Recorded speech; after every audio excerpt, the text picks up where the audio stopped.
Good afternoon from Chandravar Park. అంతేగా, చంద్రవర్ పార్కే కదా.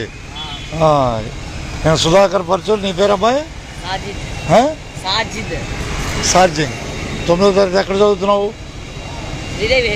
Sridevi high school. ఎక్కడ ఉంది అది? ఏ పేటలో ఉంది? బోస్ రోడ్లో ఉంది శ్రీదేవి హై స్కూల్. వెళ్ళంపా, రన్నింగ్ చేసుకున్నాం మనం.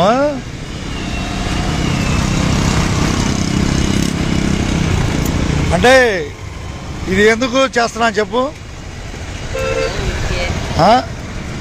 ఊరికే కాదు, మన స్ట్రెంత్ పెరగటానికి. స్ట్రెంత్ వరల్డ్ వైడ్ మన యొక్క వాయిస్ని ముందుకు తీసుకెళ్లే అవకాశం మీడియా కల్పిస్తుంది. దాన్ని జాగ్రత్తగా సున్నితంగా వాడుకోవాలి. అంతేనా? నా పేరేం పేరు చెప్పాను? సుధాకర్ పరచూరి. ప్రస్తుతం కండక్టర్గా తెనాలి డిపోలో పనిచేస్తున్నాను. అయితే ఈ మీడియాను ఎందుకు వాడతాను?